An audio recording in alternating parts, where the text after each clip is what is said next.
She once told me he was better. That was the word she used. Clean, cruel, and final. Not kinder. Not more loving. Just better. A single word that cut through everything I thought we were. She didn't say it in anger or in the middle of an argument. No, it was quiet, measured, almost practiced. We were sitting in the same cafe where we had our first date. I thought she chose that place for sentiment, maybe to reminisce. But she was there to end it, to break what we had with a calm, surgical precision. I didn't mean for this to happen, she said, eyes on her spoon. But it did, I replied, my voice barely above a whisper. She nodded once. He makes me feel alive. Alive. As if I hadn't spent 2 years making her feel seen, safe, cherished. As if everything I gave her had been invisible. I remember walking out of that cafe in a haze. My heart cracked open. My body moving through the world like it no longer belonged to me. Her words echoed again and again. He's better. Better how? Richer? Taller? More charming? I didn't ask. I didn't want to know. Maybe I was afraid she was right. She moved on fast.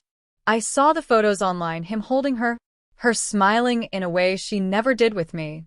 It felt cruel, like I'd been the bridge she crossed. To reach someone brighter. I fell apart quietly. Didn't eat. Didn't sleep right. My friends dragged me out for beers, movies, anything to stop me from drowning in what-ifs. But every time I came home, the silence felt alive. A ghost that wore her perfume and still claimed her side of the bed. She never reached out. No texts. No calls. Not even on my birthday. And eventually I stopped expecting one. So I worked on myself. Not to win her back, but to feel whole again. I joined a gym, traveled, picked up photography. I stopped checking her profiles, muted her name, let time build distance between us. And slowly it worked. I found comfort in small things. Morning coffee, quiet trails, laughter from strangers. I learned to enjoy my own company again. Then 1 year later, she texted me, "Can we talk?" I stared at the screen for minutes. My first instinct was to ignore it. I owed her nothing. But curiosity, my oldest flaw, won. We met at the same cafe. Full circle. She walked in slower this time.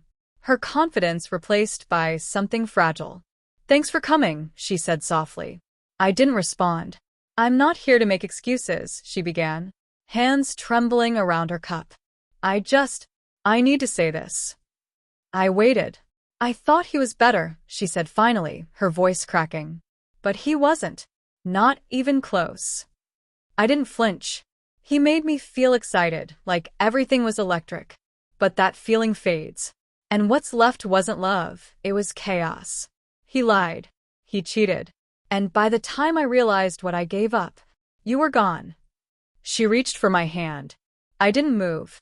"I'm sorry," she whispered, tears spilling.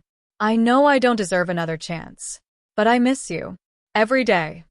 I should have felt vindicated. She'd broken me, and now she was the one in pieces. But all I felt was calm. The kind that comes after the storm, when the air finally clears.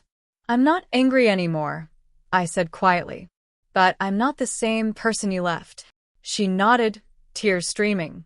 "I loved you," I continued. "God, I really did. For a long time. I wished you'd come back. But now that you're here, I realize something." She looked up. "What?" "I'm okay without you." She covered her face, shoulders shaking. I took a breath and added, "I don't want the ring. I don't want a second chance. I want peace." And I finally found it. We sat in silence. Not the heavy, painful kind, but peaceful. The kind that feels like closure.